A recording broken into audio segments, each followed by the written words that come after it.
Terima kasih Anda masih bersama kami di Metro TV di Selamat Pagi Indonesia. Dan pemirsa, sejumlah pihak ramai mengajukan amicus curiae atau sahabat pengadilan ke Mahkamah Konstitusi yang saat ini sedang menangani sengketa Pilpres 2024. Apakah amicus curiae ini bisa memengaruhi putusan Hakim MK dalam perkara sengketa Pilpres?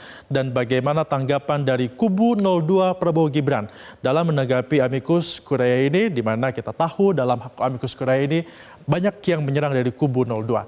Selengkapnya kita akan bahas bersama dengan Guru Besar Hukum Tata Negara Unpad, ada Profesor Susi Haryanti, dan juga Wakil Ketua Tim Hukum Prabowo Gibran, Fahri Bahmid, sudah bergabung bersama kami di Selamat Pagi Indonesia. Selamat pagi, Prof. Susi dan juga Pak Fahri. Saya mau ke Prof. Susi terlebih dahulu. Ini amicus curiae sudah diajukan ke Mahkamah Konstitusi, terakhir ada 22 totalnya diajukan di sana atau dikirimkan ke sana. Anda melihatnya kedudukan dari amicus curiae ini seperti apa? Baik, terima kasih. Selamat pagi Pak Fahri, kemudian juga Pak Mas Febri. Bagaimana kedudukan amicus curiae ini? Sebelum menjawab pertanyaan itu, saya ingin melihat bahwa mereka yang memasukkan amicus curiae pada PHPU Pilpres 2024 ini menandakan bahwa PHPU Pilpres 2024 ini mengandung kompleksitas yang luar biasa. Oleh karena itu menarik perhatian. Mengapa menarik perhatian? Karena PHPU Pilpres ini akan menentukan sampai sejauh mana pemilihan umum itu memang betul merupakan pemilihan umum yang berintegritas. Karena kita mengetahui bahwa sebetulnya pemilu yang berintegritas itu akan ditentukan bukan hanya oleh penyelenggara tetapi juga oleh otoritas negara. Mahkamah Konstitusi ini merupakan salah satu otoritas negara yang akan menentukan sampai sejauh mana kepercayaan rakyat pada demokrasi dan legitimasi kepemimpinan itu di masa depan. Kembali kepada amicus curiae, sampai sejauh mana dia akan memengaruhi. Kita mengetahui bahwa amicus curiae itu pada dasarnya adalah pihak yang merasa berkepentingan terhadap suatu perkara dan memberikan pendapat hukumnya, meskipun dia juga bukan pihak di dalam perkara. Jadi dia merupakan pihak yang berkepentingan dalam suatu perkara, dan pihak di sini bisa perorangan ataupun juga bisa organisasi. Sampai sejauh mana dia bisa memengaruhi putusan hakim. Meskipun dia bukan merupakan alat bukti, tetapi memang amicus curiae itu ditujukan untuk bisa memengaruhi putusan hakim. Karena apa? Karena keterangan ataupun tulisan pendapat, kemudian juga expertise atau kepakaran, kemudian insight dari para amicus curiae ini bisa memberikan pandangan yang lebih luas kepada para hakim dalam kerangka membuat putusan. Oleh karena itu memang dia tujuannya adalah untuk memengaruhi putusan. Bagaimana dia cara memengaruhi? Yaitu dengan berbagai argumen-argumen ataupun juga pendapat-pendapat, kemudian juga kepakaran yang disampaikan oleh para amicus tersebut.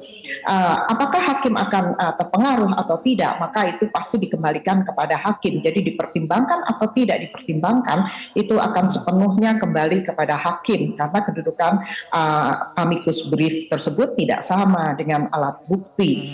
Namun demikian, saya berpendapat bahwa di tangan para hakim, karena ini akan ditentukan apa yang tadi saya katakan, sampai sejauh mana demokrasi dan legitimasi kepemimpinan di masa depan itu akan terwujud, ini berada di tangan hakim. Oleh karena itu saya berharap bahwa para hakim itu betul-betul membaca amicus curiae itu dengan sungguh-sungguh.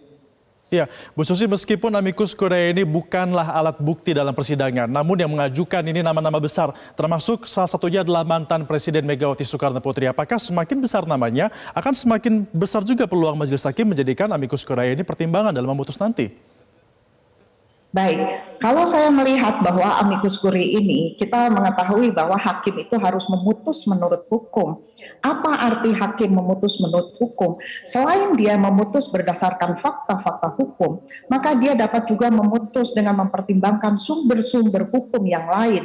Nah, amicus curiae ini menurut pendapat saya adalah salah satu sumber hukum yang patut dipertimbangkan dengan serius oleh hakim. Karena apa?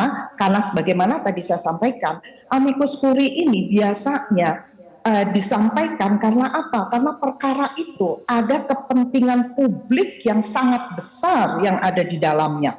Kemudian juga amicus curiae itu biasanya disampaikan apabila ada isu hak asasi manusia. Nah, di dalam PHPU Pilpres ini dua isu ini bertemu, yaitu isu mengenai kepentingan publik yang besar dan juga isu mengenai hak asasi. Oleh karena itu, amicus curiae ini patut dipertimbangkan sebagai sumber hukum. Oleh karena itu, hakim-hakim konstitusi tidak semata-mata menggunakan sumber hukum formal. Kalau saya mengutip dari pendapat Bodenheimer di dalam bukunya Jurisprudence, jadi hakim tidak semata-mata tergantung pada sumber hukum formal, yaitu sumber-sumber hukum atau dokumen-dokumen hukum yang mempunyai kekuatan hukum, tetapi juga mempertimbangkan dengan sungguh-sungguh sumber hukum non formal. Apa itu sumber hukum non formal? Antara lain standard of justice. Jadi hakim saya pikir ini mendapatkan tantangan yang luar biasa karena apa? Karena publik sangat mengharap dari 9 atau dari 8 hakim konstitusi, karena Pak Anwar Usman tidak ikut, dari 8 hakim konstitusi ini akan muncul atau akan ada putusan-putusan yang betul-betul memperlihatkan keadilan substantif.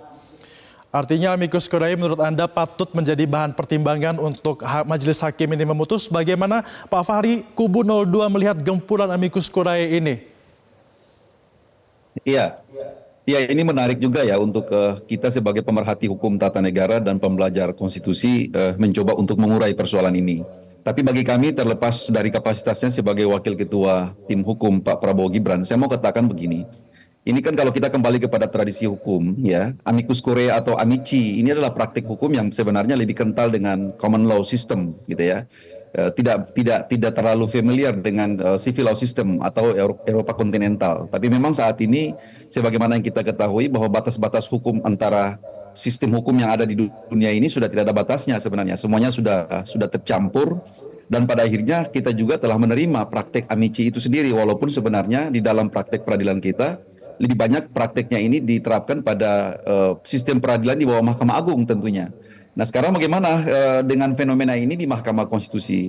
Sependek yang kami ketahui dan kami kaji, sebenarnya praktek amici ini itu hampir mirip ya, walaupun tidak sepenuhnya seperti itu dipraktekkan dalam pengujian undang-undang atau judicial review, yang mana ketika undang-undang itu di judicial review, ada pihak lain atau kelompok masyarakat, atau mungkin badan hukum, LSM dan seterusnya mempunyai kepentingan langsung atau tidak langsung, itu masuk sebagai pihak terkait atau pihak ketiga yang ingin mempertahankan kepentingan hukumnya tentunya. Nah, dalam praktek amici ini untuk di Indonesia dari 2004 sengketa pilpres di mahkamah sampai dengan saat ini itu belum pernah ada.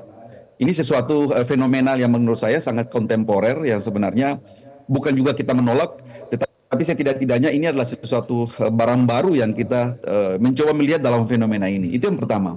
Yang kedua, saya mau ingin katakan misalkan dengan posisi Ibu Megawati yang sudah disampaikan tadi, kemarin juga yang menjadi trendsetter dalam soal ini adalah misalnya kehadiran Ibu Megawati dengan segala kapasitasnya.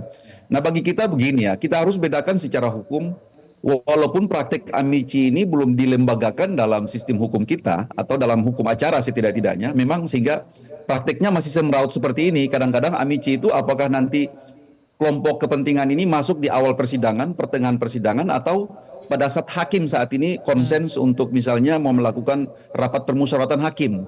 Sehingga bagi kami ada satu kejanggalan atau sesuatu yang sangat eksentrik ya.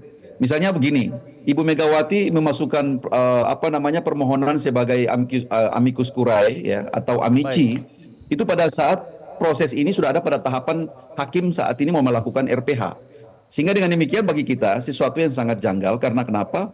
Yang pertama, Ibu Megawati itu sebagai pihak, walaupun sebenarnya secara formil dalam hukum acara MK itu yang mempunyai legal standing itu pemohon adalah pasangan calon presiden. Tetapi seperti yang kita ketahui, capres dari nomor 03 ini adalah diusung oleh partai pengusung Ibu Megawati sendiri. Ibu Megawati lah yang punya tanda tangan untuk mengusung mereka sebagai capres. Sehingga posisinya itu sangat berkaitan dengan konflik of interest, sangat kental dengan suasana kepentingan dan sebagai pihak sebenarnya. Jadi bagi kita sebenarnya Ibu Megawati itu telah menggunakan hak konstitusionalnya pada saat kita beracara di MK kemarin. yang mana tim hukum segala macam telah menggunakan seluruh media pembelaan secara maksimal di Mahkamah Konstitusi, sehingga bagi kita itulah alat hukum yang sebenarnya sangat formal di situ. Bukan setelah itu lalu kembali mengambil posisi sebagai masyarakat, lalu mengajukan diri sebagai amici. Itu sesuatu yang sebenarnya sangat janggal dan tidak terlalu tepat, kurang proporsional. Tetapi itu hak konstitusional yang bersangkutan, silakan saja.